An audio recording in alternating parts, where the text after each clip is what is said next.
Welcome to a Delco Nerd Network Hot Take. If you haven't seen a hot take before, well, it's where a few friends get in a basement, give our thoughts, give our opinions on a TV show, a game, or a movie. Today, it's going to be a TV show, and that TV show is The Witcher on Netflix. And here to discuss, as always, Chris Trio. What's going on, guys? Gooch, how are you? I'm good. I'm feeling a little sick, a little under weather. I'm sorry to hear if that. I have to turn away and cough or something, forgive me. Well, I appreciate you just Or I'll being just on cough here. on You're you. fighting through the pain. Yeah, that's good, too. I mean, I've only been sick 8 times this year, so 9th wouldn't hurt. But yeah, I'm glad you're feeling good enough to talk. Was that sarcasm or no? Sort of. Like, I don't know. I feel like I've been, like, sick. Like, I guess it's the weather change. Like, I just feel shitty. Like, whenever it turns from, like, hot to cold. I had a cold in, like, August, like a head cold. Yeah. Like, I usually get head colds, and then there's the 1 or 2 times out of the year, and I will get, like, absolutely fatigued and bogged down, and that was feel like yesterday. shit. Yeah. That was yesterday. Yeah, it's no fun. But on a happier note, maybe, Witcher. It's here. We watched it. We did. We're big fans of the game, obviously. Broad thoughts. What'd you think? Fucking fantastic. I thought it was way better than I thought it was going to be. I don't think I had, like, not that I didn't have expectations. I went in, like, pretty, like, base.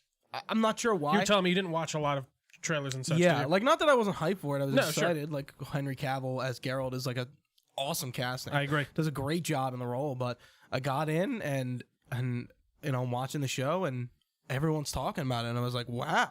It's cool. I didn't think this show would have that appeal. That traction, yeah. And maybe it's because it's like Game of Thrones. I think it might have something to do with its appeal. For sure. Yeah.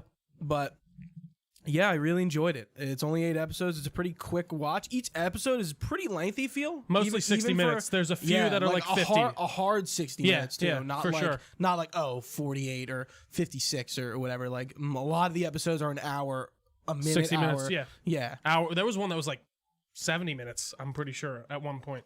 I thought it was like either maybe 3 or 4.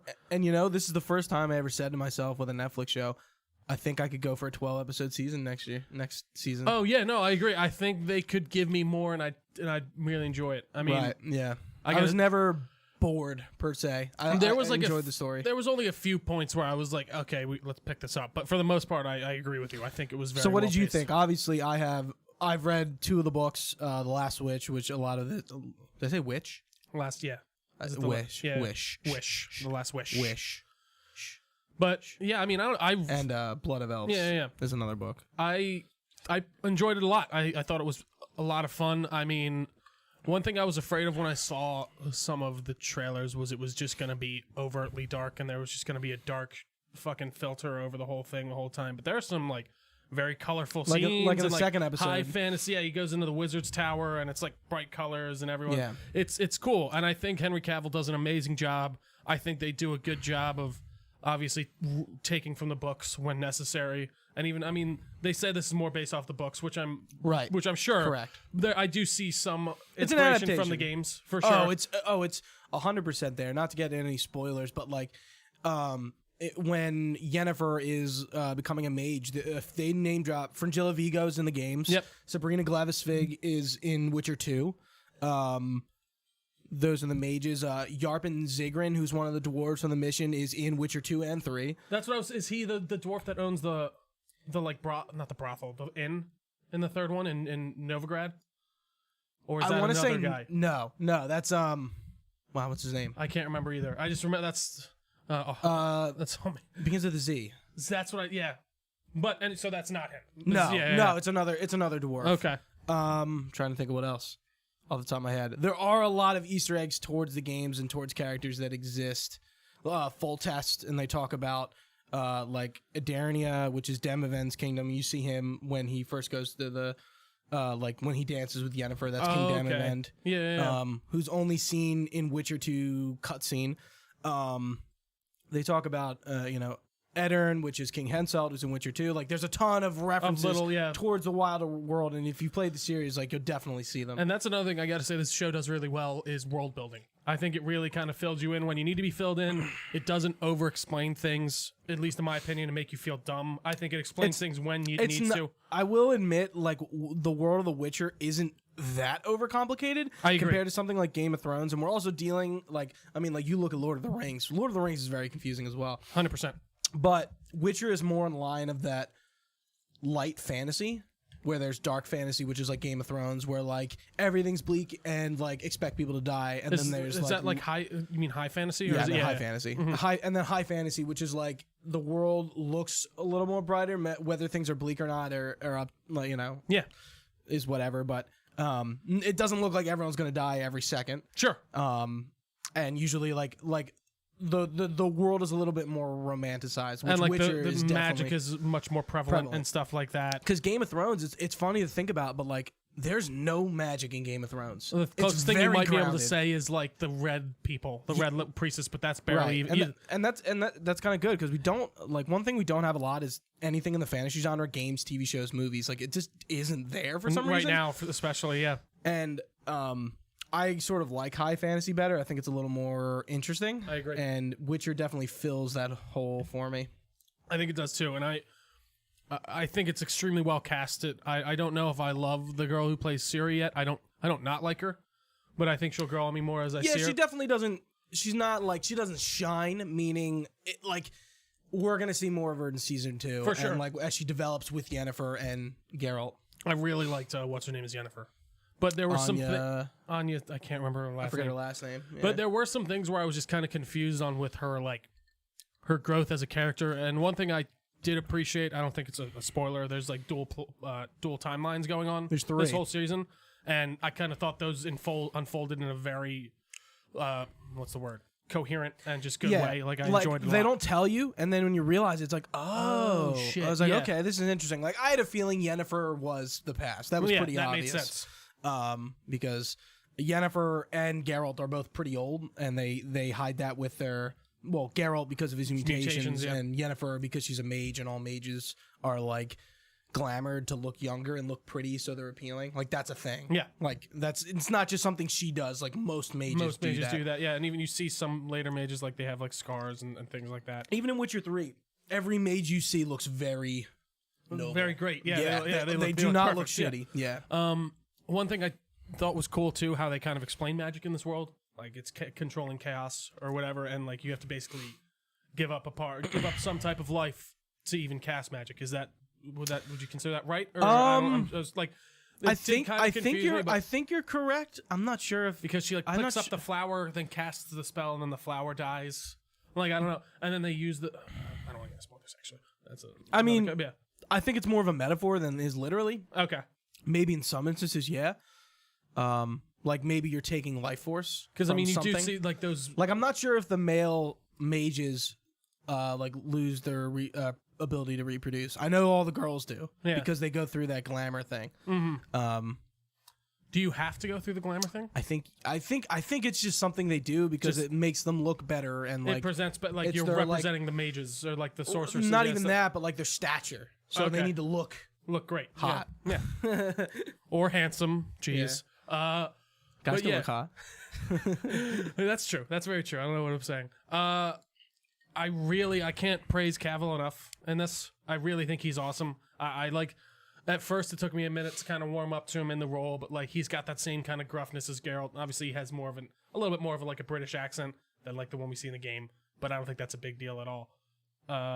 Really? I kind of know, like it's a slight like little like the way he talks. I feel like there's a little bit of a British end on things. Maybe, but again, not noticeable, not a big deal. I really thought he was awesome. I thought, did they CGI Yennefer's eyes? Like to make them she purple? may have been wearing contacts. I'm sure because those looked way better than Geralt's. If they like, because it looked like her like you know how when you look at someone's eyes, like it actually looks reflective, like you can see down into them almost. Yeah. Like Geralt's was very obviously contacts, whereas hers looked like her eyes were just purple. Maybe she's just really better at handling contacts. Maybe that is. You ever put in contacts like those? No, it's no. So I know shows I think one of them is Game of Thrones, and Maisie Williams was talking about when she was blind. Those entire eye covering contacts are like killer. Yeah, they're pain. Well, even I read the story online with Henry Cavill. He had an eye handler on set. They were like, you shouldn't be wearing like these contacts for more than 3 hours because like they can cause permanent blindness to your eyes. I'm sure there's like some discomfort in wearing them. So maybe his body was just like cat eyes, not in the book. No, they are. Yeah. So then why they're doesn't cat eyes?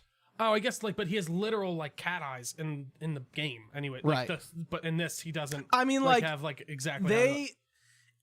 I feel like in the games they're not like super cat looking until he takes potions. Oh, really? I just feel like that's something I've noticed. I don't know. Like, I mean, you played the game recently, so it just maybe looked like he has like literal like their point, like the points at the end. You know what I mean? Again, right. little things I don't. It's just interesting to see the differences of like. Because even Triss looks like how she does in the books in this, right? Isn't that the whole thing? So in the book she doesn't have red hair, and in the game she does. And that scar she gets is from the books, and it's not in the games. Dude, the actor who played Triss, I'm like, she looks exactly like Triss. Yeah, I thought she was like good. The hair, like I'm like besides like what I know the color from the game, I'm like she looks good. Plays the part. Yeah, no, she again casting was freaking fantastic in this for the most part. Jaskar, dude. Toss-Konya Witcher. Oh, Valley of Plenty. He's awesome. He's like one of my favorite. There's one episode where like I don't even know. He gets like left behind for a minute, and like I totally forgot he was even there, and it just cuts to him waking up, and he's like, Geralt, like Geralt. Yeah, I really good casting with him. Like I think I don't even like Dandelion that much in the games. I agree. I think he's better in the second one than he is in the third. But like, yeah, I think. Well, you also in the games like he knows him at that point. So, like, it's a little different. Yeah. Yeah, the relationship is known rather than, like, we're getting, like, full frontal, like, how he's acting and, like, telling a story is in Geralt being pissed, and then eventually down the road he probably just doesn't care anymore. No, yeah, it's because that's how everyone knows who Geralt is in the White Wolf. I thought that was awesome. Like how he spreads his stories. Right. Yeah. Speaking of like the legends, seeing the fall of Sintra and the Butcher of Blaviken was awesome because they are two things that are talked about in Witcher 3 and 2 all the fucking time. Always brought up, especially Butcher of Blaviken because that's one of his titles.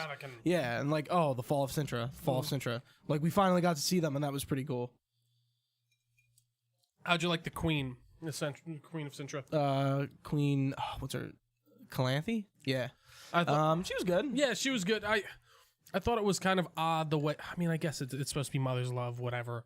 But I felt she like just had some weird justifications for her decisions. Like, nah. I mean, we have an enemy at the gate.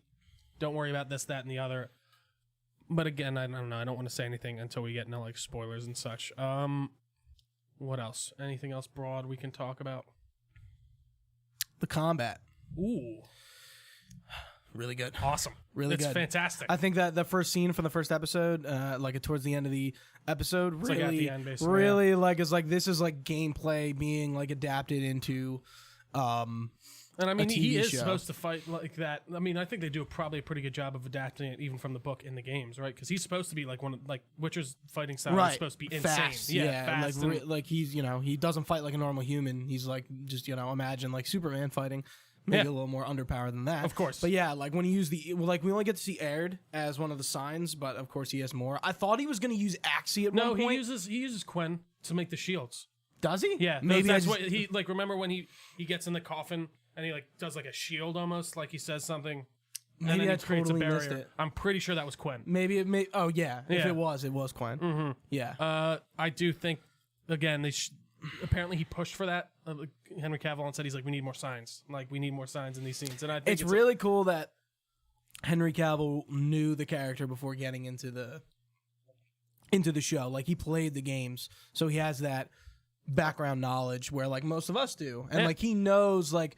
Maybe he hasn't read the books, or he did once he got casted, or at some point. But like, he definitely played the games first, from what I've seen in interviews. Yep. And he really tries to be like, okay, like we need to be true to this, and I think they do a great job. I do think so too. I was listening to some interviews like this morning, and the Freya Allen, I think is her name, who plays Ciri. She was talking about how Henry Cavill's like he was more than just acting. Like he was like directing a lot of things and like being like a lot involved in like. And that's awesome. You can tell he has a passion for what he's working on. That's really cool to see. I was listening to an interview with him too. He was like, he heard that the show was being made and he called like he was on the phone with Netflix immediately. He was fan casted. Yeah. Everyone like casted like Henry Cavill as The Witcher. Yeah. And guess what? I think Vesemir will be Mark Hamill. I think it should be. So the showrunner, Lauren something or other. I think the fact that the showrunner is a girl, I think is phenomenal. No, it is cool. She seems to have a real like passion for the books too. And I think enough people said something to Mark Hamill that Mark Hamill like tweeted like, I don't know who this character is or what, but like I'm down. And she like did the eye emoji to him like he's gonna be casted. I mean, that would be amazing. I really think at this point like they pretty much casted Geralt from fan casting. I think Mark Hamill coming to do a role is not that out of the ballpark. I don't think so either. No. And from what Cavill was saying, he literally contacted them as soon as the show was announced, and they were like, "We don't really even have a showrunner yet, but like." Yeah, we'll keep you in mind. And like he just apparently kept calling and calling. Yeah. Like I love it. I freaking love it. What did you think about the monsters used in this? I think we need more monsters. I actually. do too. Yeah, we didn't get I like a think so, ton. It was a lot of like go kill this monster, but actually wait, it's sentient, so maybe you shouldn't kill the monster. Or it would start an episode with him finishing up a contract or something, and then like that would kind of be it. Right. Like we see the Striga, which is like a very well known hunt. That hunt where he gets Foltest's daughter out of the Striga form.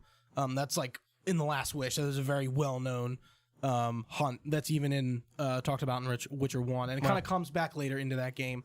But yeah, I think we need more monsters and stuff. I agree. I think the effects were pretty good for the monsters. There were like the ghouls looked a little weird. Neckers. I thought those were neckers. Yeah. I couldn't tell if they were neckers or ghouls. They were neckers. Well, no, neckers. Necrophages.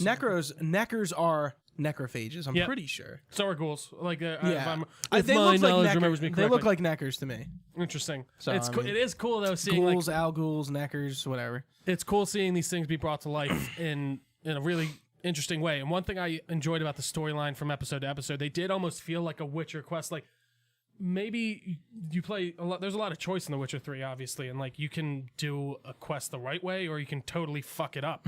But like with this, it feels like this is him always choosing to do the right thing, and obviously, and that's what right. Like but does. That's more of his character. Exactly. Obviously, they leave some in the game player choice. But it's like if he like he's like, is this gonna work or something? Like to change it back, he's like, I don't know, it might. Like I liked how they kind of used that. Like obviously, he's probably gonna win, but I did feel like there was a bit more stakes than there usually is with one of these TV shows.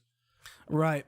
And I think the way Geralt is written really brings that persona, the conflicting personas, I like to call it.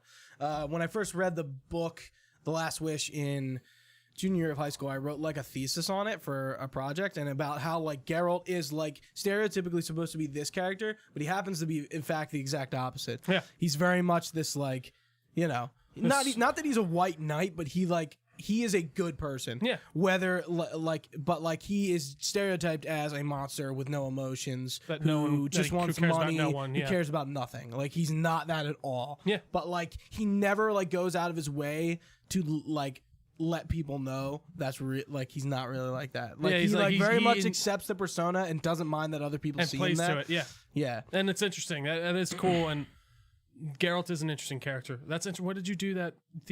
That was college. You said you did that, or high school. High school, really? Yeah, Miss Gallagher's class. That's a good little snippet. I like it. Yeah. What else was I about to say?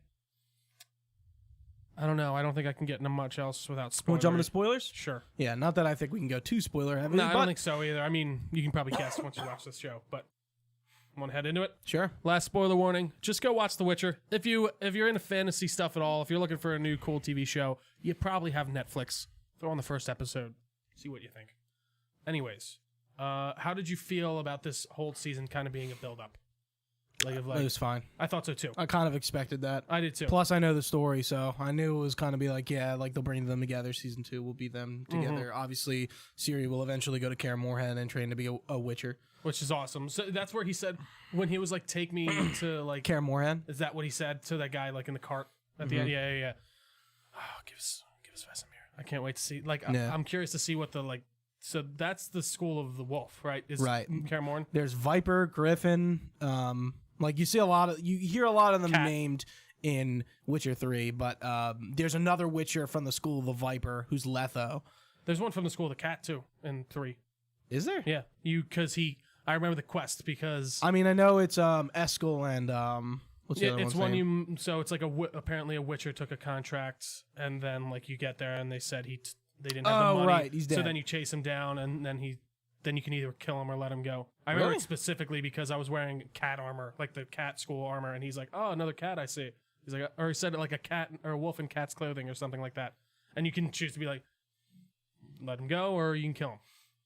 But yeah, we see one other Witcher in this series, right? For the first season, we see like he takes that one contract on. Right. The thing, yeah. Yeah, I'm not sure. He was wolf, right? Was he a wolf? I didn't see I'm trying to think. his medallion. Maybe he wasn't. I don't think he was. We did get the medallion humming, but it didn't like show. He just grabbed the medallion when he was near something. Right, they haven't overtly shown that. I think it's more of a gameplay mechanic than anything. I I'm not think so, sure too. if that's actually like very like lore heavy in the books. Yeah, that I'd be curious. actually happens. Yeah. When he's around monsters. What did you think about the whole Nilfgaardian kind of plot and stuff like that? Again, is that again very kind akin of to kind of expected. So, big spoiler coming up. Do you know who the porcupine guy is? No. Dooney? It's Emir. Emir. It's the Emperor of Nilfgaard. That's who that is. Oh. Yeah, because that's why he wants her back. That's funny. I thought because like he goes by the name Dooney, but it is Emir von Emrys. Because I was like, wait, in Witcher 3, I thought she was the daughter of him. So, oh my gosh, that was Emir. So then he might not be. I'm not sure exactly what happens. The Emperor now is not him. Yeah. But I'm not sure what or maybe it is. I'm not sure. I'm not sure how where he goes from to getting back on the throne. I'm not like he's called the usurper, but like I'm not sure exactly like what the jive is there. Interesting. Yeah, because that's played by what's his name from Game of Thrones, right? In the game, Charles Dance. Yeah. Tywin. Yeah. Mr. Old Tywin. I love seeing potions. Like they did all these nods that I was just like, thank you for doing that. As like a fan of even the game or even like just having some base knowledge, it's these cool little things that I'm like, that's really a nice little nod. I thought the costumes were awesome too. Also, set design through the roof. Like it looked real. It never looked bullshit fake. Right. And I mean, Game of Thrones obviously did that very well, and I think that's a good note to kind of take from them. Nothing's worse than just seeing all CGI bullshit backgrounds and not real locations. And even just the big wide shots of like the valleys when he's walking through. It's awesome. It's cool. It kind of really makes you feel the sense of the continent. And that's the name of the place, right? It's just the continent. Yeah. And like they kind of go into the conjunction of spheres a little bit, Somewhat, which is like we know there are multiple universes in The Witcher. Yeah. And that's kind of like, monsters are coming in from, of course, their realm, but other realms as well. Sure. That's what the conjunction of spheres is. Like the monsters from other universes kind of coming in through like portals. Interesting. Originally, back in the day. That's almost like their Big Bang in a way. Or not even their Big It's Bang. not like it didn't start life, but it kind of It's like this like evil point. I don't know. It's not like super bad, but it's just like most of the monsters you see are from the conjunction of spheres. And most of them, not all of them. Sure. And then there's even like, isn't like technically the what's it called connected to it? At least in the games, Cyberpunk. Like, doesn't Siri mention something about it? Yeah, that's cool. That's interesting. The whole like multi-universe theory. Not that well, that's there's anything totally going to be a Witcher reference in Cyberpunk. Oh, there has to be. It's totally going to happen. Do you think you'd run into Siri? I feel like that's the thing. Yeah, you'll see what. Yeah. They did like if they had a side quest where like she just happens to be in. I'm like, I couldn't. I would be shocked if there wasn't. And did you see that they actually made a deal with got back in good graces with the writer? So there's a possibility. Andrzej Sapkowski? Yeah. Yes. So apparently there's possibly room for more Witcher. I would. I don't like Geralt's story is done, and that's something like I guess you're right. I enjoy, but like I don't really know like what more they can do with the Witcher. Yeah, that's true. I didn't really think about that. He's like kind of unless you make a game with Ciri, but like again, like she has 3 different endings in the game. So it's like which one do you choose? Yeah, which one's canon? I think I got that she was a queen on my first one. She took over as queen. Yeah, I like that one. And then my second one, she was a Witcher. I don't know what the third one is off the top of my head. Interesting. I think she dies. Really? Maybe taking out the White Frost or whatever. What is that called again? The snowstorm basically that takes out all of life. Is it the White Frost? No, I have no idea. It's been a while since I played the game. Yeah. No, I've been dipping my toes back into it. I reinstalled it. I just haven't played it. One thing I did not love about the finale was I felt like it could have been more Geralt heavy. Like he was just kind of in a cart the whole time. I agree. And I was like, I would have liked to see him be more involved somewhat. But that's a minor gripe. I think they did a good job of setting up this series and for a strong kind of go at it. And I could see this going for a couple seasons, and I don't think I'd mind that. But I guess we'll just have to see. We will. We are getting a season 2. Yeah, so. 2021. That's fine. Yeah, that's a year away. I can deal with that. So they'll probably film it this year, and then, man, it's 2020. Where's my fucking hoverboard? This is ridiculous. 2020. 2020. Cyberpunk 2020. Was there anything else, though, Gooch? I think that covered it all. Spilled a little bit, but it's okay. Sorry, I'm done. It's a little bit of a ginger ale. Anyways, thank you all so much for watching live on twitch.tv/Delco Nerd Network. We very much appreciate it. We are on all your favorite podcast services, Spotify, iTunes, other ones. If we're not, let us know. We'll try and get on there. All of our socials are at Delco Nerds. You can find us there on Facebook as well. Just search Delco Nerd Network. All this info is at our website, www.delconerdnetwork.com. For Gooch, I've been Trio. Thanks for watching, guys. Stay nerdy, and we will see you next time.